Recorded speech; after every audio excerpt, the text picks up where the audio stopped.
Our speakers will be sharing about the blockchain talent development on academy perspective in creating society, IR 4.0.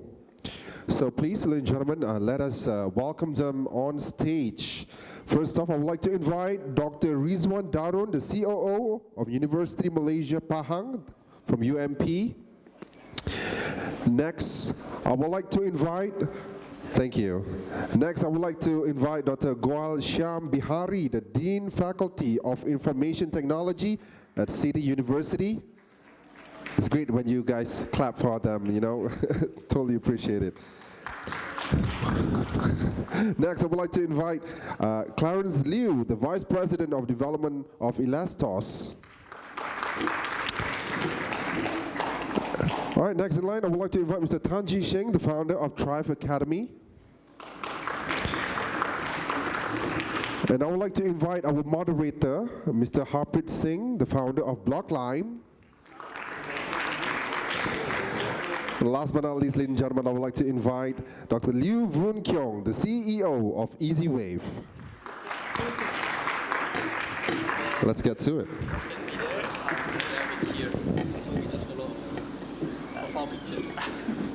Nice for the camera. Thanks, man.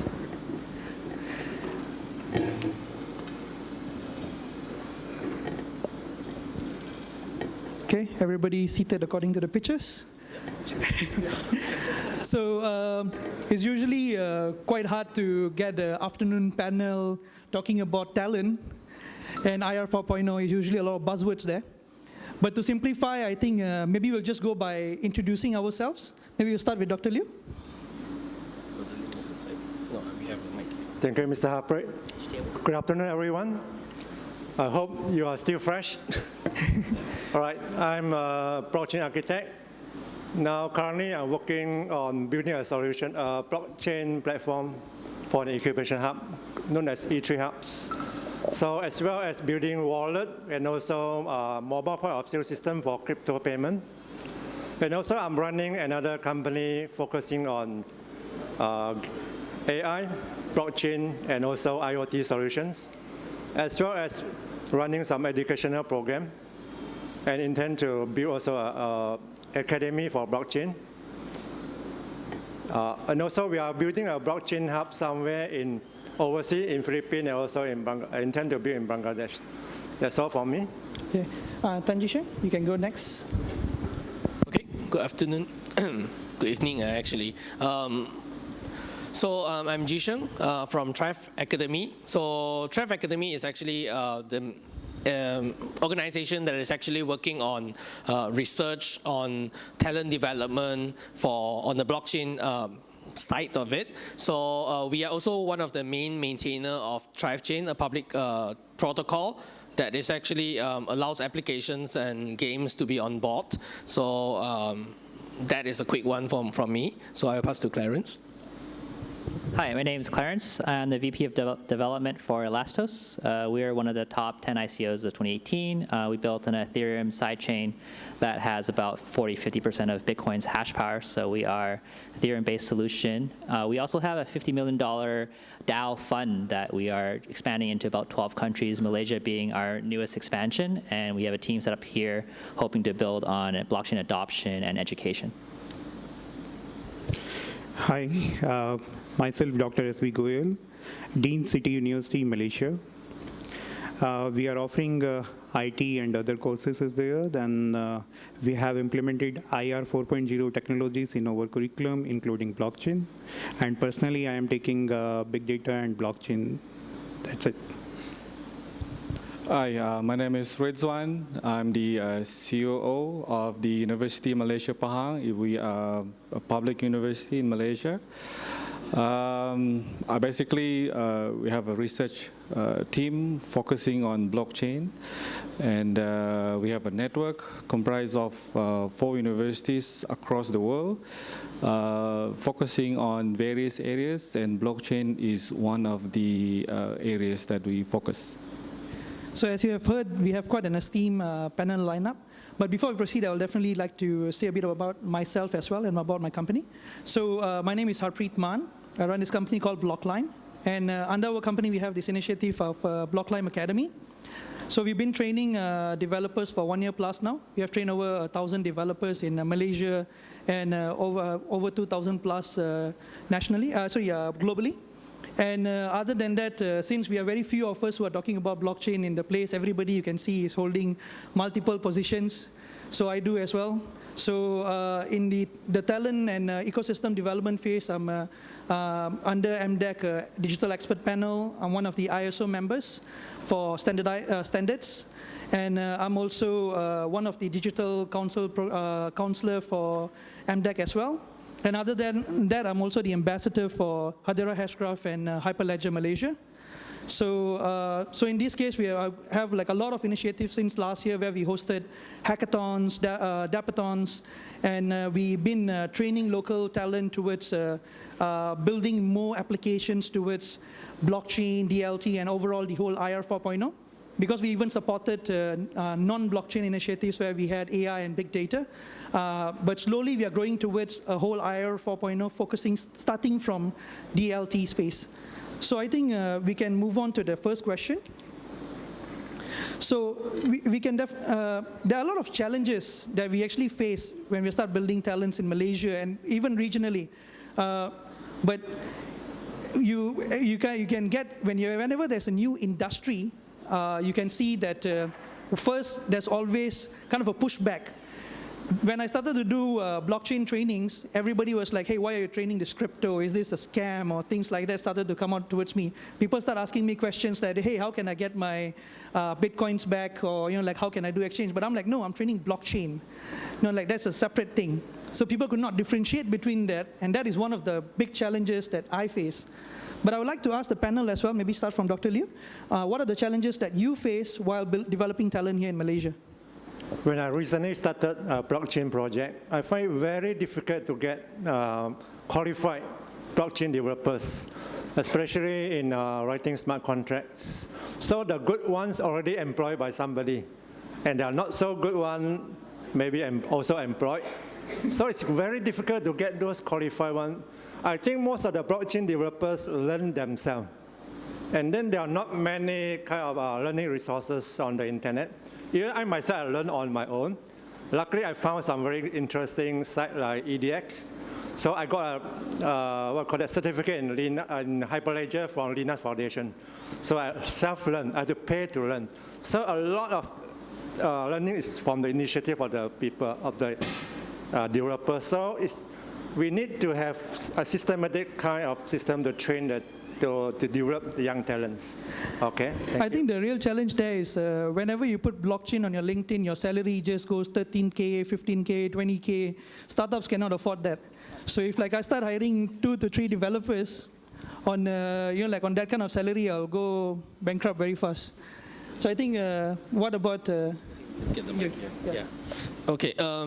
One of the reasons Trive Academy actually started was because at that point of time, I'm actually working on data science projects. So I do like machine learning, deep learning, and all that. And I have like a few GPUs that I use to actually calculate for my work and all that. And then I realized that this GPU itself can actually make some money by just mining cryptocurrencies. So at that time itself, so I started exploring getting some cryptocurrencies, and that is the first time where I actually get to change it into fiat, and then I'm like, this is something that I can explore.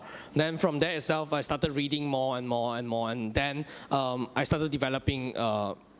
People asked me to join, and then I joined to become one of the open source maintainer of Trive Chain. So from there itself, I explore even further because of how Trive Chain is a fork of Dash. Then from Dash itself, we learn a little bit that they are also a fork of Bitcoin. So from there, we learned the whole things, how blockchain actually started. But then when I started to talk to my colleague and my friends and all that, they are like, I don't want to go into this kind of scams and all that. But we see the potential that this is something that can work further. So from there I learned, and then I started teaching people. And then after teaching a few people, I get like invited to actually share about blockchain technology. So after a few sharing, then I realized that I need an academy to actually teach people how this technology works, how the philosophy is different from this philosophy is different from what we already learned in computer science, but actually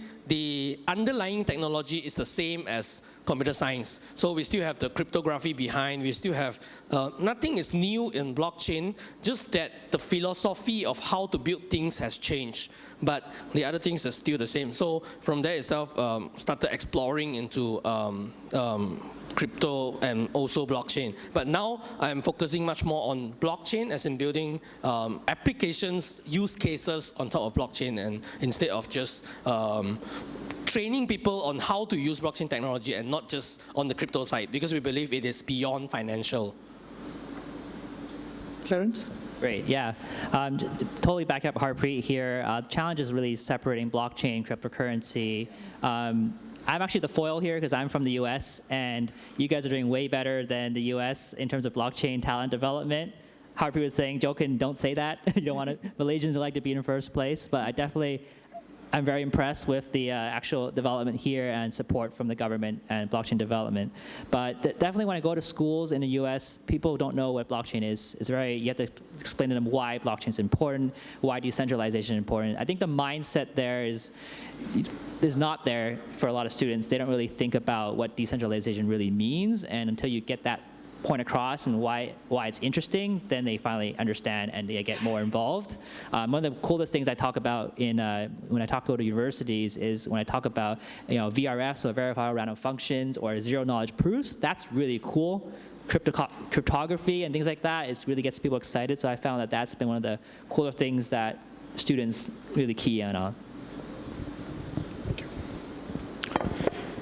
Let me share my opinion is there in that sense. At this moment, Malaysia youth is giving very good response to adopt the new technology. Reason behind government is very supportive. Government is taking lots of initiatives is there. But problem is coming, student mindset is there. There is a thing is there, top mindset goes to the public universities. That's a fact is there. Second is how much, I think it's not more than 5% student will get the only opportunity to go to public university. Right, Dr. Ridzuan? It may be 5% only talent of the Malaysia get the opportunity in public universities. Remaining is just only choice, 95% approx goes to in private universities is there. And as a research point of view, we do the analysis, what is the root causes there, why students are not doing well. Youth is not doing the well in your blockchain or any other technologies there. I have done the deep analysis of the curriculum is there, especially for schooling curriculum. I found that the mathematical skills are relatively weak. Logic building and programming point of view, mathematical skills is really weak. So there is a root cause is there. We should be identify, correctly take decisions.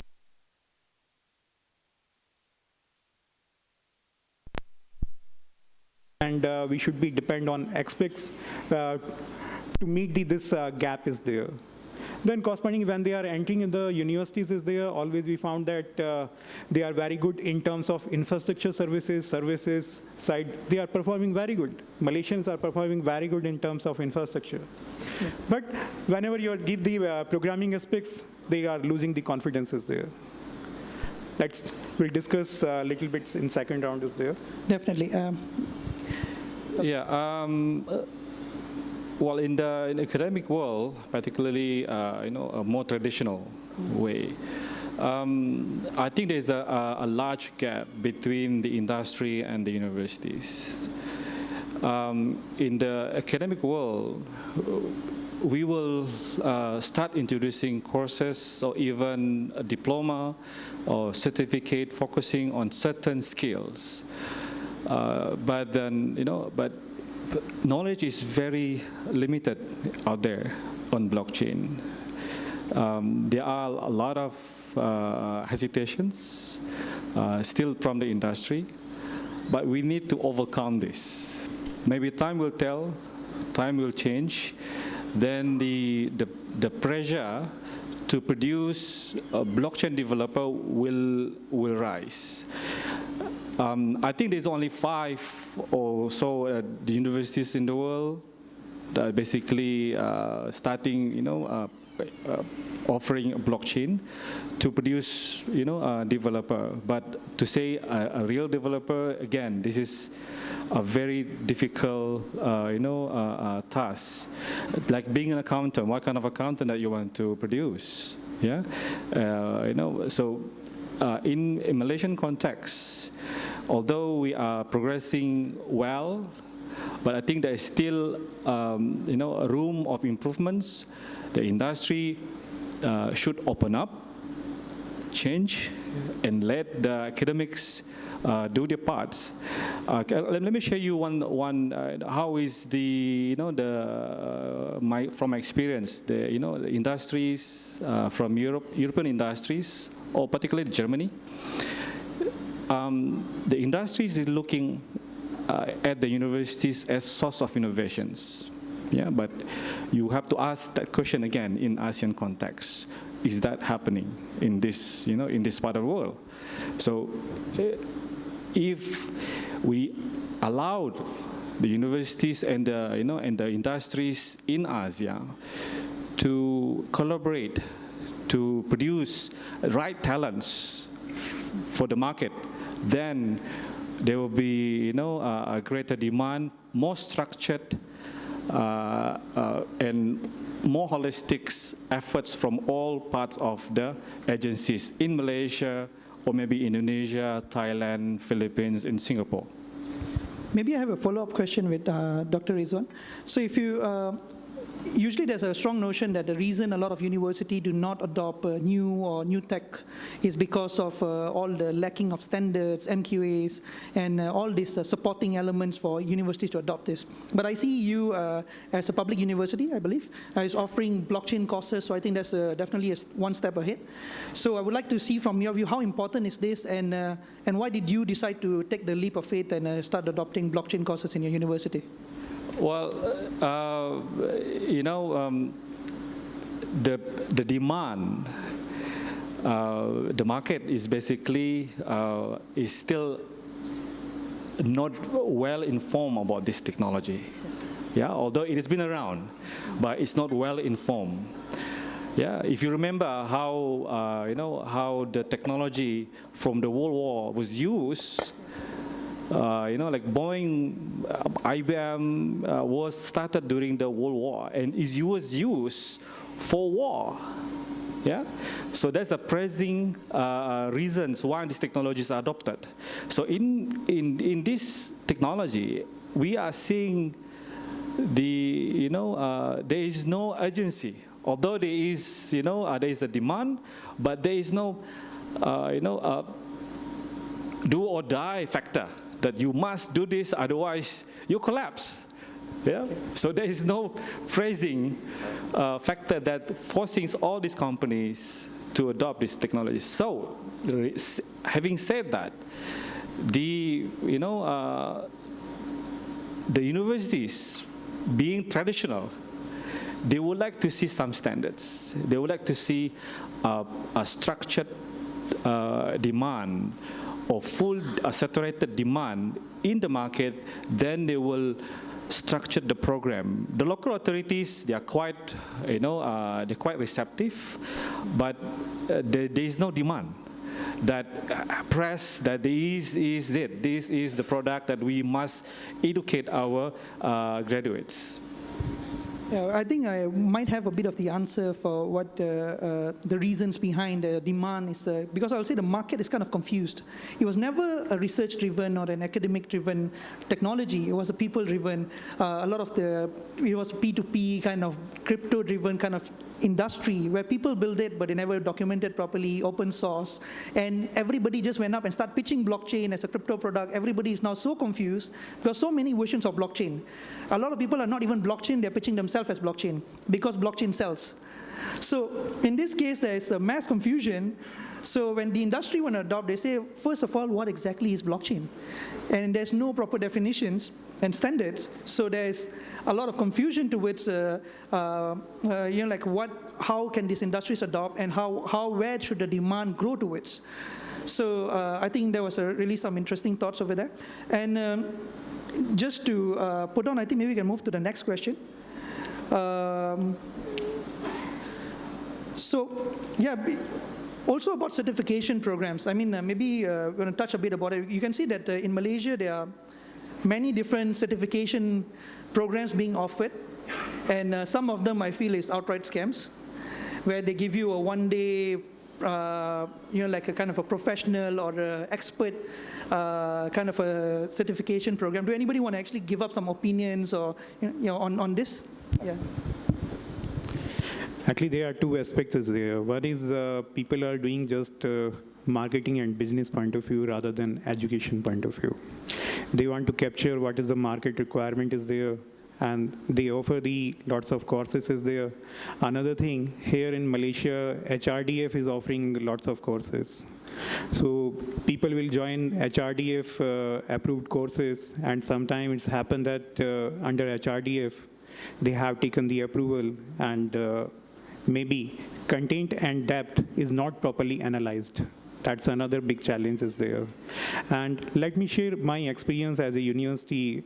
Last year, I have taken the decision when I have just joined the university to modify the curriculum and implement the IR 4.0. We have built the lots of documentation is there. When we have communicated to MQA, MQA has lots of explanation. We have done 1 round, 2 round, then correspondingly, finally we got the approval process. So that's very complicated process is there to get the approval from MQA.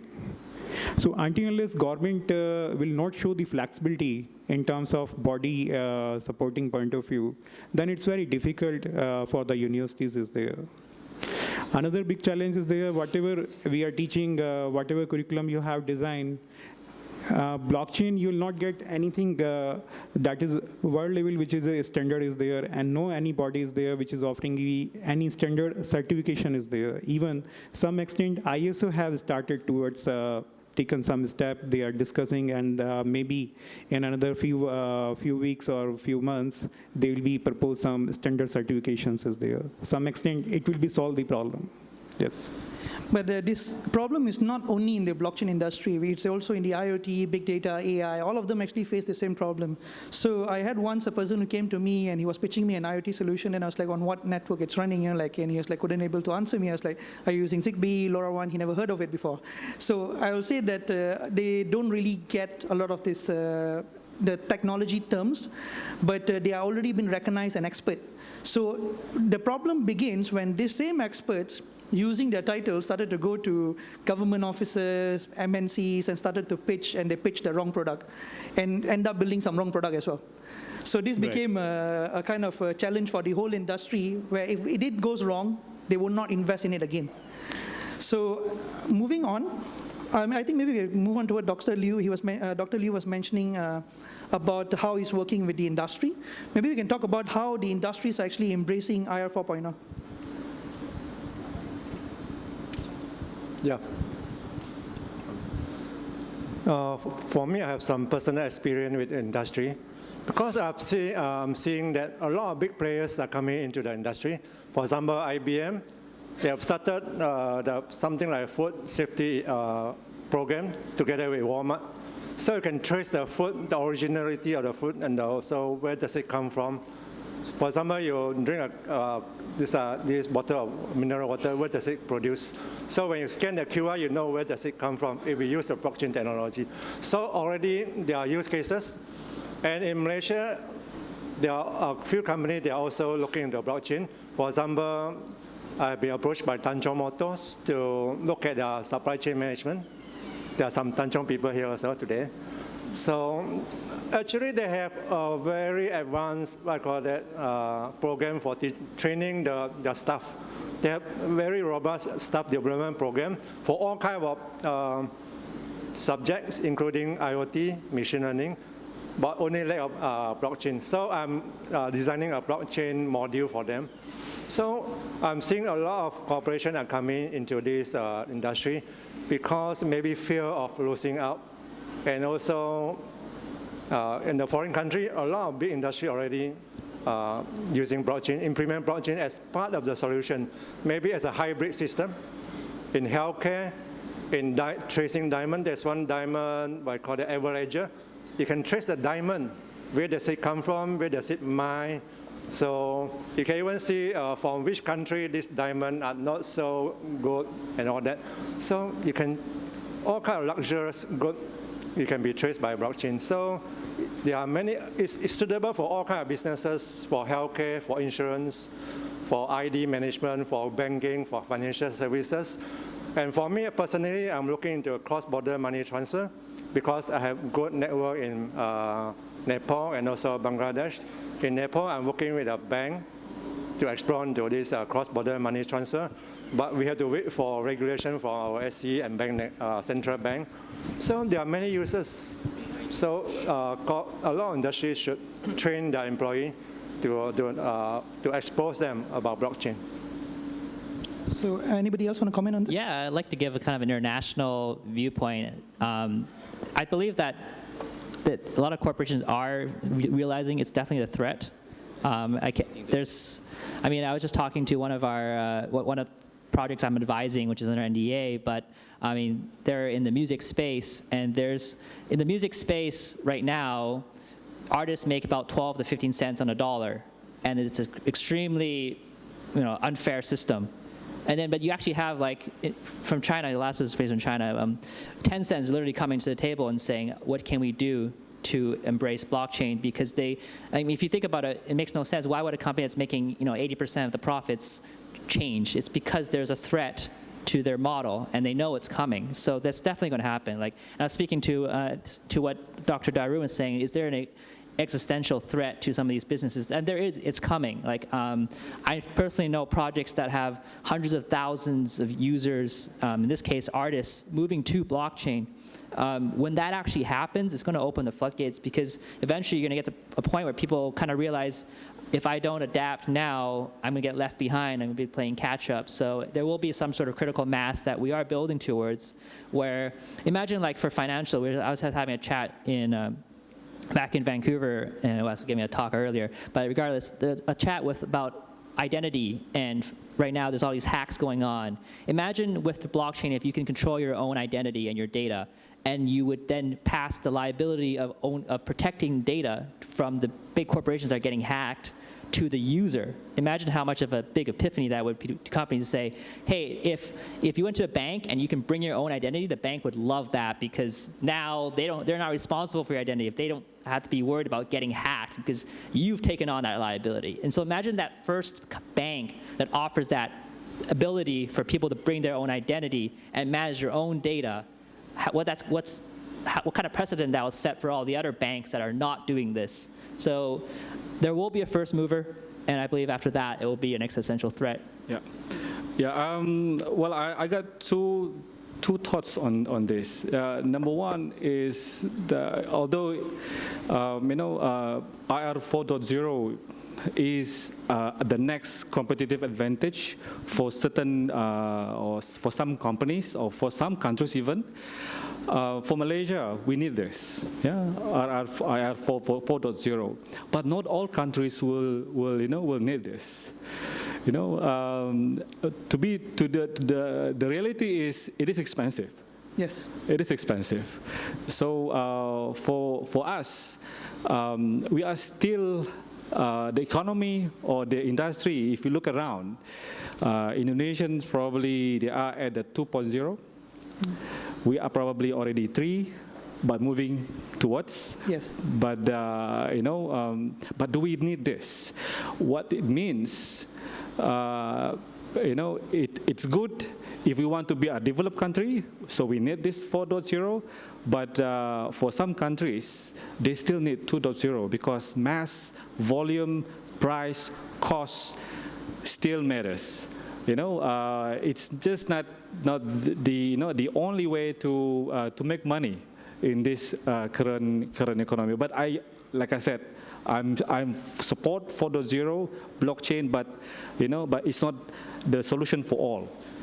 Jishan? Yeah, I believe that first we need to understand when we talk about certification, like some people don't know very deep into blockchain, but they still get a certificate. I think we have to separate the certification into the strategy part. That means if you're a business people, you just want to get to know what is blockchain, how it can be applied, the philosophy of it, that is actually the strategy part.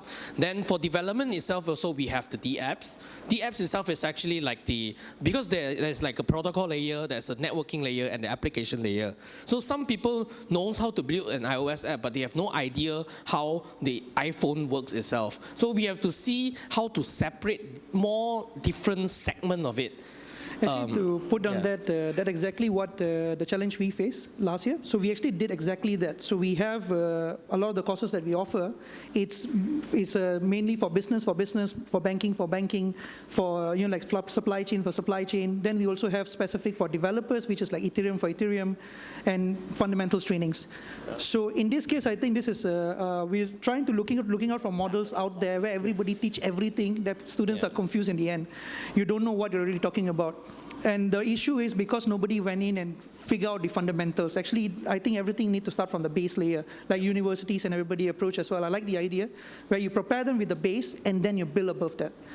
And actually, to add that itself, blockchain is not like some very new technology. In fact, blockchain, the concept itself came out like in 1998. Nick Szabo with the BitGold and all that slowly becomes Bitcoin. The same technology is being used, just that now we need to see in what situation we really need the decentralization. Not all data needs to be put on this decentralized network, and only important information that needs to be open or needs to be traced back needs to be on blockchain. Otherwise, actually, it's just a technology that we are already using. We just need to transform it into blockchain when it is really needed.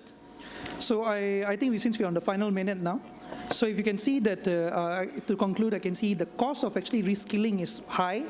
So a lot of universities, a lot of companies and corporates I see is rather to go on a fresh graduate with that skill than reskilling their old expensive employees and kind of giving the certification, which I feel in a way is not the right move as well. Because in a way you're basically kind of not giving the opportunity to your already loyal existing staff.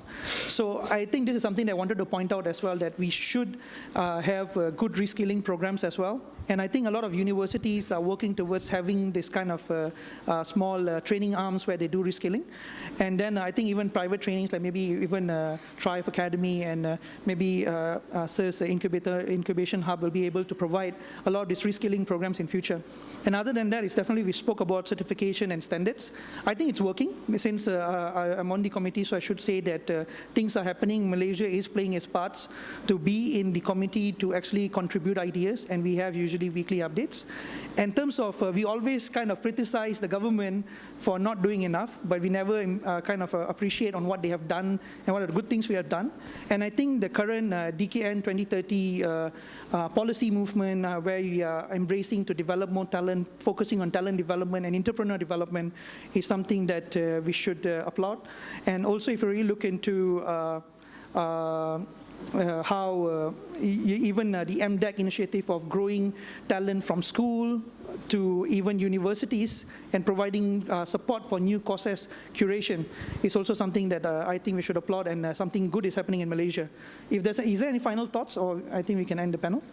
I just want to say one more thing is there. As universities, we should be come out with the demonstration of the blockchain. Actually, everyone is talking about the blockchain is there, but exactly, people are not aware, have not seen demonstration of the blockchain is there. One thing universities can do it to issue the digital certification using blockchain. And so that's why if anyone is applying for Canada PR or any other thing, documentation authentication is required. That is so easy if it is implemented at national level is there. Yeah, definitely. Just on the end note, not everybody need to learn blockchain, because there's definitely going to be service providers. Something like even we are developing right now, we are building a whole supply chain suite where nobody needs to learn blockchain. You just click and select your own blockchain on it. We call it Verifizer, something we are building towards as well. And I think on that note, maybe I can pass it to MC. Sorry. Let me add a little bit the last one. So in fact that even Trive Academy itself, we actually work on a way to actually digitize the certificate itself. Even all of you here will soon get one blockchain certificate that is already in Trive chain. So all speakers of Bloconomic, we already blockchain all their certificates, and it can actually be available on Trive chain itself. So that is a use cases that in future you ask back is like, did you went to the Bloconomic? Yes, this is the asset, so you can show in blockchain itself. So that is actually one of the use cases where we actually do SDK that you don't need to know blockchain, you just need to apply the APIs. Yeah, I just want to touch on what Harpreet just mentioned about the having a good, sustainable pool of blockchain experts in your company. Now, because of course reskilling is needed, but you need some fresh graduates in your pipeline so that you can sustain the business or even expand the business so that you could really benefited blockchain technology for whatever business that you do. But I think not only depending on one or two guys on the blockchain, but you need maybe more professional, more expert. Maybe some of them are maybe beginners, some even intermediate. So you have varieties, and you can basically flourish. When when there is an opportunity that coming to you companies. Actually, I think there's going to be around 6 to 7 universities next year which are providing some sort of content. And I see the way they structure it is going to be following the, as you said, it's going to be variety focusing on different areas. Everything from accountancy, finance, banking, developers. So we got everybody's covered. I think it's going to be, I like the way it's actually going ahead. So do we have time for taking questions from the audience? Yeah. So, okay. 2 questions, yeah? So we have time for 2 questions. Anybody have any questions? Okay. So I just want to add one thing, last thing too, is just, from the global perspective, I've flown like 100 times, literally, in the last year and a half. I've seen it all, and you guys really have shown a lot of promise. I mean, you guys really, everything you've done to now, it's extremely enlightening to see this happen. In the U.S., we're way behind you guys, and I think I just came back from Thailand and Philippines. It's really just getting started. So you guys got to keep up this momentum, and I think it will be a huge differentiator for Malaysia in the future. I mean, Malaysia usually always get left out on the discussion because we have a sexier neighbor. So everybody goes to Singapore and Thailand or everywhere else. So we don't usually get called in the discussions. So we usually need to earn our way to the table. And I'll say thanks to all the community's effort who actually went out to do trainings, education, free, burn all their money to go and basically build up and kickstart the ecosystem. Over time, you can see that it actually picked up. It actually became quite fruitful, and today we can see there is some movement. But we cannot stop here. We definitely have to grow much further, do more, and keep the momentum going from here. Totally. Yeah. Is there any Thank questions? I think there's evening session, so that everybody's shy to ask questions. Is there anything else from the panel you guys want to show since we have time? Yeah. For information, E3 Hubs is going to build a blockchain hub around KL area in Philippines and Vietnam. We are building a blockchain academy. So we are train entrepreneurs, especially for entrepreneurs. So I encourage everyone to join. Of course, you have to charge a fee. Maybe you can pay by cryptocurrency. We are creating our native token currency. Yeah, we will announce later of the year. Thank you. So, any more? That's all, yeah? So I think we'll end the panel. Thank you.